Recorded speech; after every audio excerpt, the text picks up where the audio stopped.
এই গ্রামে ছিল একটি পুরনো বাড়ি।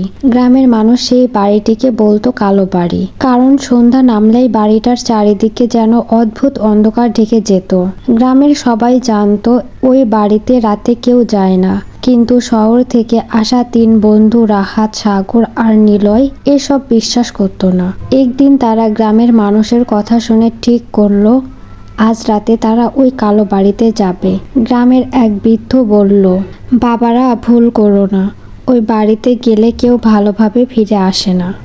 রাহাত হেসে বলল, চাচা, এগুলো শুধু মানুষের বানানো গল্প। বৃদ্ধ শুধু একটা কথা বলল, যদি রাত 12টার পর কারো নাম ধরে ডাক শোনো, কখনো উত্তর দিও না। তিন বন্ধু হেসে চলে গেল। কালো বাড়িতে প্রবেশ। রাত প্রায় 11টা। চারপাশে কুয়াশা।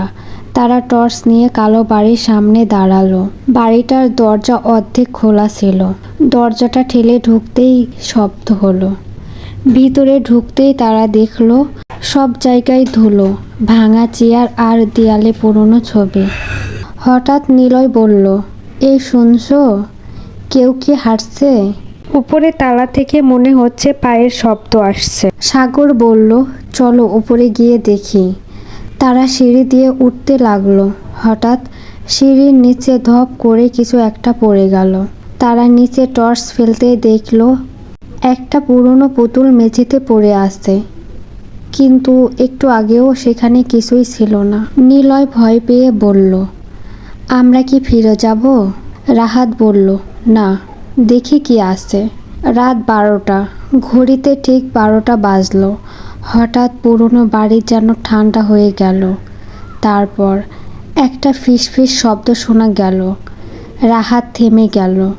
আবার শব্দ এলো।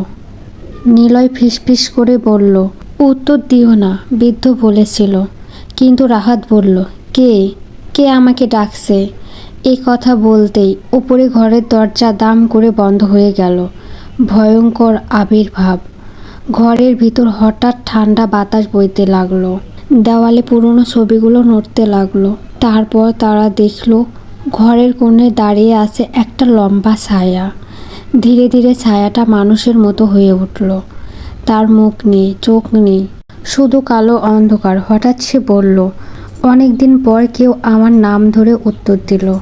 সাগর কাঁপতে কাঁপতে বলল, তুমি কে? ছায়াটা ধীরে ধীরে এগিয়ে আসতে লাগলো। সত্যটা জানা গেল। হঠাৎ দেয়ালে থাকা একটি ছবি পড়ে গেল। ছবিটা তুলে নিল নিলয়। ছবিতে তিনজন মানুষ দাঁড়িয়ে আছে, আর তাদের পিছনে একই কালো ছায়া। ছবির নিচে লেখা, যারা এই বাড়িতে ঢুকে তারা আর ফিরে যেতে পারে না। ঠিক তখনই ছায়াটা হাসলো। একটা ভয়ঙ্কর গলা শোনা গেল, আজ থেকে তোমরাও থাকবে এই বাড়িতে। পালানোর চেষ্টা।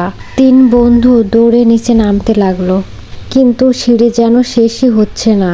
তারা দৌড়াচ্ছে, কিন্তু নিচে পৌঁছাতে পারছে না। হঠাৎ সাগর পিছনে তাকালো আর চিৎকার করে উঠল,